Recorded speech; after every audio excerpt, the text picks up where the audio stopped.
Hello অনেক তো গত ভিডিওটা অনেক লং হয়ে যায়। এখন কিন্তু আবার ভিডিও শুরু করতে তো তোমাদের বলতেছিলাম যে চ্যাপ্টার তোমাদের জন্য কি কি পড়তে হবে। তার আগে তোমরা অবশ্যই রিটেনের জন্য কিন্তু কিছু স্পেসিফিক কোয়েশ্চেন থাকে, হ্যাঁ, যেগুলো রিটেনে আসবেই আসবে এমন টাইপের কোয়েশ্চেন। তো চেষ্টা করবা ওই কোয়েশ্চেনগুলো আগে আগে পড়ে ফেলার। তুমি জানো আইটেম দিছো যেহেতু বা ক্লাস যখন করছো তখন কিন্তু টিচাররা বলছে যে এই কোয়েশ্চেনগুলো আসবে বা এগুলো প্রফের জন্য ইম্পর্টেন্ট বা রিটেনের জন্য ইম্পর্টেন্ট। যদি তাও বুঝতে না পারো যে রিটেনের জন্য কোনটা ইম্পর্টেন্ট, তাহলে কিন্তু তোমার কাছে এই কোয়েশ্চেন ব্যাংকটা আছে। হ্যাঁ, তো কোয়েশ্চেন ব্যাংক থেকে অবশ্যই তোমার এসডিএম এ যে কোয়েশ্চেনগুলো আছে চেষ্টা করবা সবগুলো সলভ করে ফেলার। এখন কোয়েশ্চেন ব্যাংক বললেই সবার আগে তোমার হয়তো মনে হয় না আসে না এত কোয়েশ্চেন, কিন্তু ওই যে বললাম ওইটা তুমি কিভাবে সলভ করবা আগের ভিডিওতে বলে দিচ্ছি, তো ওভাবে করে আস্তে আস্তে পড়ে ফেলবা, ঠিক আছে? তো এখন ওভারভিউ থেকে আর কি কি পড়বা।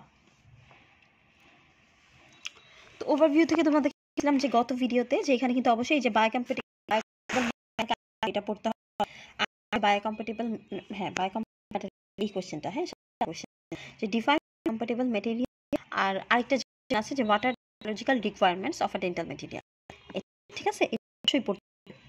এরপরে আসো থেকে তুমি একটা করবা example of materials which are hazardous,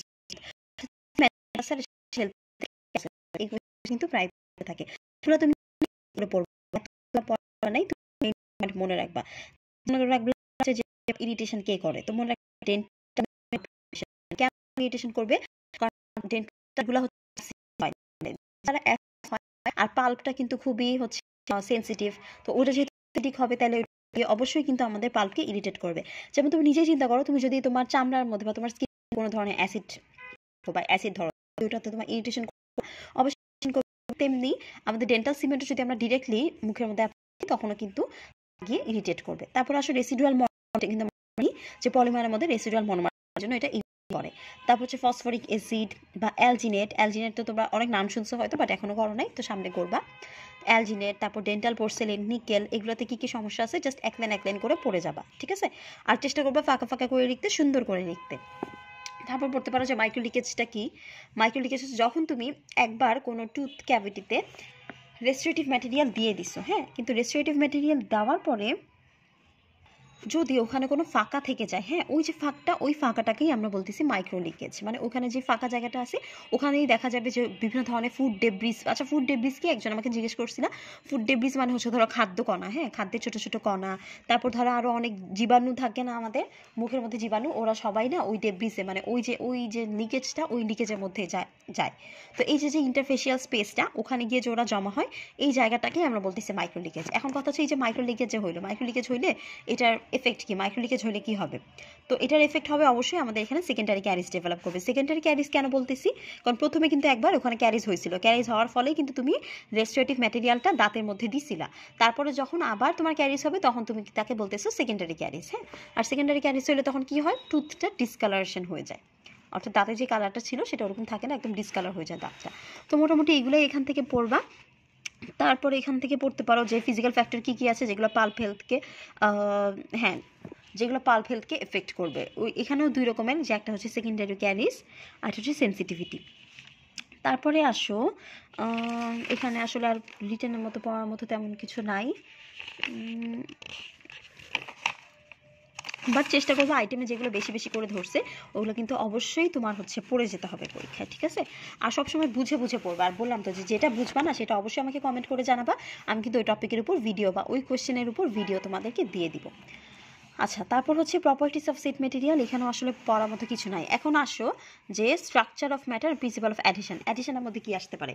তো অ্যাডিশনের মধ্যে এখান থেকে আসতে পারে, এখান থেকে আসলে ওভাবে কিছু আসে না রিটেনে, কিন্তু এখান থেকে এই কোশ্চেনটা ইম্পর্টেন্ট, হ্যাঁ, 12 নম্বর কোশ্চেনটা আছে what is addition, what is adhesion বা what is adhesive and what is অ্যাডহেরেন্ট।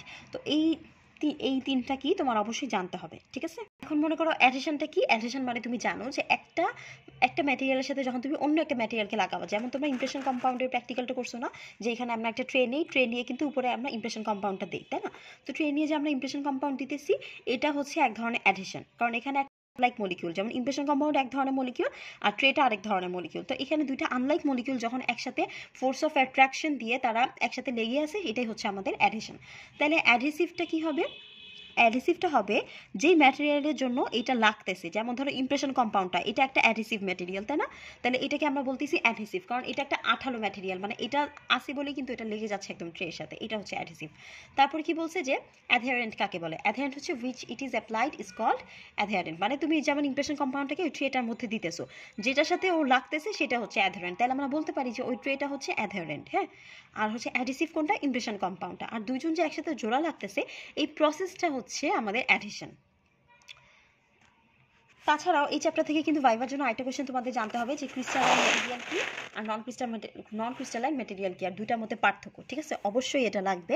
এটা তোমাদের রিটেনে না লাগলেও ভাইভাতে কিন্তু এই কোশ্চেনটা অবশ্যই করে, মাইমুনা ম্যামও করে, আর তাছাড়া মিঠু স্যারও করতে পারে। এরপরে আসো ফিজিক্যাল প্রপার্টিস। এই চ্যাপ্টার থেকে তোমাদের কি কি লাগবে? এখান থেকে অবশ্যই তোমাদের পড়তে হবে যে ক্রিপ কাকে বলে। হ্যাঁ, ক্রিপ কাকে বলে এটা লাগবে। তারপর ফ্লো কাকে বলে এটাও লাগবে। অনেক সময় কিন্তু ক্রিপ আর ফ্লো এর মধ্যে পার্থক্যটা আসে, তো অবশ্যই ক্রিপ আর ফ্লো এর মধ্যে পার্থক্যটা পড়ে নিবা। তারপরে ধরো যে তোমার যে হোয়াট ইজ ভিসকোসিটি, এটাও আসতে পারে যে ভিসকোসিটি কি। আর হোয়াট ইজ রিওলজি, এটা আসে না, হোয়াট ইজ ভিসকোসিটি পড়লেই হবে। একটা জিনিস মনে রাখবো যে ভিসকোসিটিটা কিন্তু আমরা ইন্টারে যে পড়ছিলাম আমরা সান্দ্রতা, ওটাই হচ্ছে আমাদের ভিসকোসিটি। হ্যাঁ, অর্থাৎ একটা ম্যাটেরিয়ালে, মানে একটা ম্যাটেরিয়াল বা ধরো এটা হচ্ছে একটা লিকুইড ম্যাটেরিয়ালের ফ্লোয়ের রেজিস্ট্যান্স, এটাই হচ্ছে আমাদের ভিসকোসিটি। তারপর ধরো এখান থেকে যে কোশ্চেনটা আসবেই আসবে সেটা হচ্ছে আমাদের থার্মাল এক্সপেরিমেন্ট, তোমাদের তাছাড়া ইম্পর্টেন্ট এই চ্যাপ্টারে সেটা হচ্ছে এই যে what is the importance of thermal activity in denture. এই কোশ্চেনটা অবশ্যই রিটেনে, ঠিক আছে? কোশ্চেনটা ভালো করে পড়বে। এটা হচ্ছে ফিজিক্যাল প্রপার্টি 18 নাম্বার কোশ্চেনটা, যে ডেঞ্চার বেজের অবশ্যই গুড কন্ডাক্টর হইতে হবে। গুড কন্ডাক্টর হইতে হবে করে পেশেন্ট যখন কোনো খাবার খায় তখন ওই খাবারটা ঠান্ডা নাকি গরম সেই অনুভূতিটা ও যাতে পায়। আর আমরা যে ম্যাটেরিয়ালগুলো দিব অবশ্যই নন কন্ডাক্টর অফ হিট হইতে হবে। কেন? যাতে করে ওই ম্যাটেরিয়ালগুলো কোনো ধরনের তাপ কিংবা কোনো ধরনের ঠান্ডা বা হচ্ছে হিট যাতে পাল্প পর্যন্ত করে না নিয়ে। এই জন্য এটা কিন্তু অনেক কি যে একটা আর ইম্পর্টেন্ট একটা, এটা যদি বুঝে তাহলে কিন্তু অবশ্যই নিতে থাকবে, তাও বই থেকে পড়ে নিবে। ঠিক আছে, এবার আসো যে mechanical property, most important question. এখান থেকে কি আমাদের ওই যে স্ট্রেইনের যে কার্ভটা, ওই কার্ভটা তোমার অবশ্যই শিখতে হবে। কার্ভের সাথে কিন্তু কোশ্চেন আসবে। তার সাথে তোমার হচ্ছে এক নাম্বার যে স্ট্রেস কালে বা স্ট্রেস আছে ওগুলোকে ক্লাস করো, ডিফাইন করো তিনটা স্ট্রেস। তারপর স্ট্রেইনও সেম, স্ট্রেইন কাকে বলে এটা আসতে পারে। তিন টাইপের আছে, জাস্ট জেনে রাখবা। আরেকটা ইম্পর্টেন্ট কোশ্চেন এখান থেকে যেটা আসে সেটা হচ্ছে modulus of elasticity. Importance of elasticity এটাও কিন্তু এটা কিন্তু পড়ে রাখবে। সবচেয়ে ইম্পর্টেন্ট থেকে যেটা বললাম ওই স্ট্রেস আর ওইটার সাথে সাথে তুমি যখন কার্ভটা এটা কিন্তু দিবা না, মিঠু স্যার মানে তোমাকে কি দিছে ওইটা দিতে হবে। তার কাছে না থাকে অবশ্যই কমেন্ট করে তোমাদেরকে দিয়ে দিব, কিন্তু যেটা আছে ওইটা কিন্তু আঁকবা না। হ্যাঁ, আর যখনই তুমি কার্ভটা দিবা ওটার মধ্যে কিন্তু তোমাদের ইলাস্টিক লিমিট, প্রপোর্শনাল লিমিট, তারপর হচ্ছে ইয়েল্ড স্ট্রেংথ, তারপরে আলটিমেট টেনসাইল স্ট্রেংথ, এগুলো ডিফাইন করতে হবে।